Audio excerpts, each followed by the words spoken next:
Welcome to TisTalk. Hi, I'm Mary Myers. Welcome to TisTalk's special 6-minute episode about the elections. TisTalk has interviewed all the main candidates for our Salisbury constituency.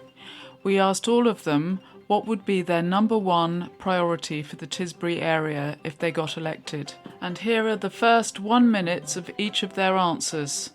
And we've ordered them here in alphabetical order. So 6 minutes, 1 minute each per candidate. Firstly, Matt Aldridge, Labour.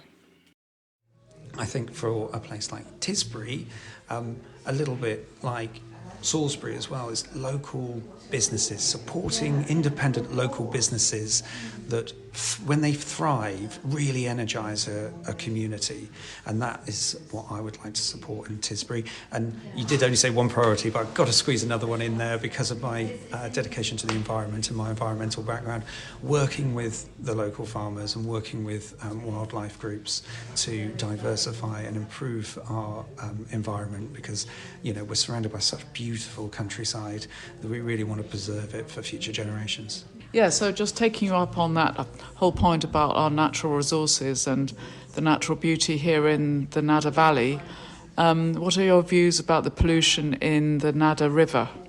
So just last night I was talking to Fergal Sharkey, the great river activist, about the very problem of our rivers. So Salisbury and the catchment area around Salisbury, we have 5 rivers. I said earlier, I've played, fished, canoed, swum, and each of them growing up, and I've got a 3-year-old daughter, and I'd really love her to enjoy the same luxury of being able to jump into your own crystal clear chalk stream.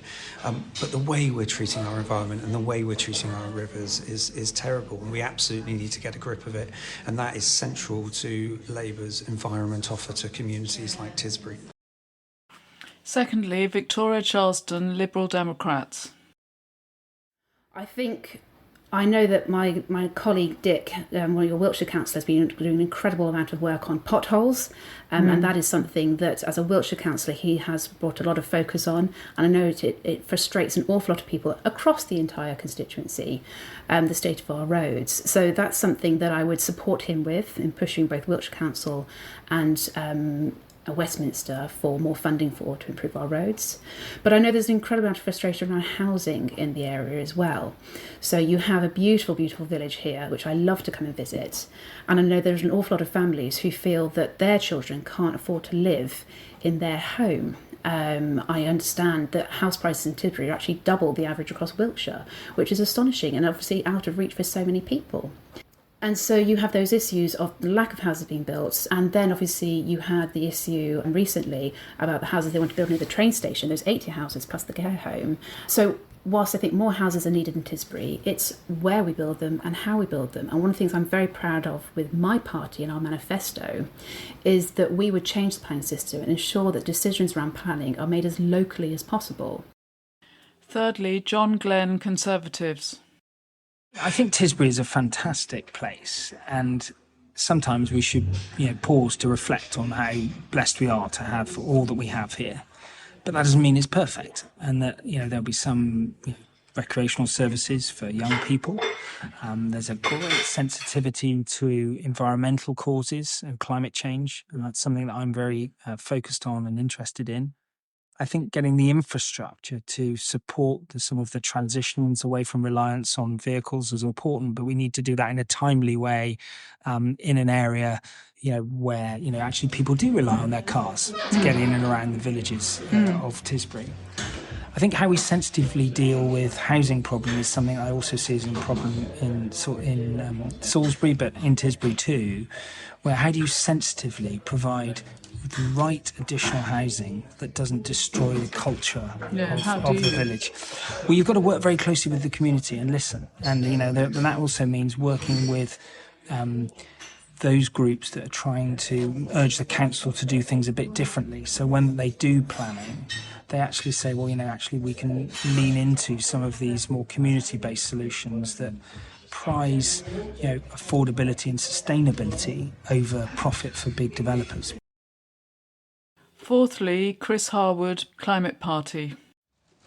Well, I have to say that my number one is to sort out climate change, because if you don't, anything else you do will be wiped away by climate change. And that may sound like a cop-out. So more locally, my tree planting has been associated with dealing with the Nadder overflow floodplain, because it's very close to that.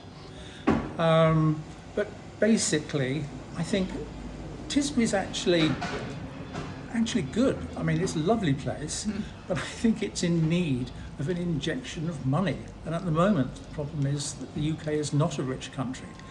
And fighting climate change in the way that we're proposing will generate an enormous amount of wealth. Once that happens, then the money will flow in, the infrastructure can be improved, and the whole area, I think, will lift, because it's not actually fallen into anything bad. It's just simply not as glorious as it used to be. Fifthly, Julian Malins' Reform Party. Well, I have spent my life with clients who walk in on a Monday and I know nothing about them or their problems. By Tuesday, I know more about them and their problems than they might actually have liked me to know. So I am good. It is my profession to listen and then act. Now, I did a bit of research into two areas where it appeared there was local concern. I may have completely got these wrong. One is in connection with some new proposed traffic flow, and one is in connection with a newly proposed house building program. So those kinds of problems, and almost every kind of problem you can think of, they are my meat and drink. So I'd be all over them like a rash. And finally, Barney Norris, Green Party. There are a lot of priorities that I'd want to throw myself at, but I do want to talk about the rivers. I think we live in a part of the world which is defined by its waterways, which is rightly very proud of its waterways. I wrote a novel called Five Rivers Met on a Wooded Plain. I'm very proud of our waterways, and they've shaped my life to a great extent, and we're killing them. And the way we're killing them is legislation. Government policy is what has created the catastrophe, which is England's rivers at the moment, and the rivers in this part of the country as well. And I think first thing that we ought to be passionate about changing is driving reform of the legislation, which makes it impossible to let the rivers get into the state they've got to ever again. So there you are, 6 minutes from each of those candidates, and apologies to King Arthur Pendragon, who we didn't interview, but we understand is also standing for the Salisbury constituency. Okay, may the best person win on July the 4th.